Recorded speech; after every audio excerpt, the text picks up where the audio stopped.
Sullivan. Bangladesh ফুটবলে এবার একটা কাটি রত্ন পাইছে বলা যায়। আমেরিকান ফুটবলে লিওনেল মেসির সঙ্গে খেলা সুলেবান পরিবারের সদস্য রুনান সুলেবান এখন বাংলাদেশের হয়ে মাঠ মাতাচ্ছেন। সাফ আন্ডার-20 চ্যাম্পিয়নশিপে বাংলাদেশের জার্সিতে অভিষেক হওয়া এই প্রবাসী ফুটবলার প্রথম ম্যাচেই পাকিস্তানের বিপক্ষে জোড়া গোল করে দর্শকদের নজর কাড়েন।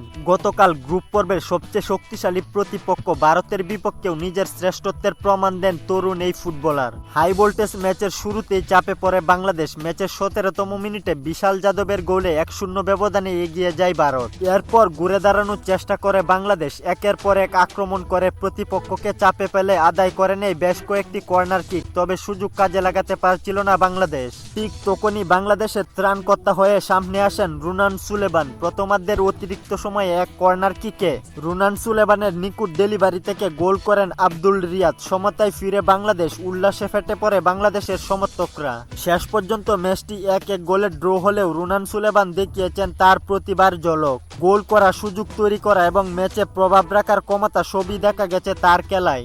রুনান সুলেবান 2 ম্যাচে 2 গোল 1 অ্যাসিস্টের অসাধারণ পারফরম্যান্সে বাংলাদেশকে নিয়ে গেছেন সেমিফাইনালে। বাংলাদেশ ফুটবল ফেডারেশন যদি তার সঠিক যত্ন নেয়, বাংলাদেশ জাতীয় দল নিঃসন্দেহে একটি রত্ন পেতে যাচ্ছে। কিন্তু প্রশ্ন হচ্ছে, বাংলাদেশ ফুটবল কি এমন প্রতিভাবানদের যত্ন নিতে পারবে, নাকি সিন্ডিকেটের কবলে পড়ে হারিয়ে যাবে দর্শকদের মন জয় করা এই প্রতিভাগুলো? খেলাধুলার গুরুত্বপূর্ণ আপডেট পেতে আমাদের চ্যানেলটি সাবস্ক্রাইব করে পাশেই থাকুন।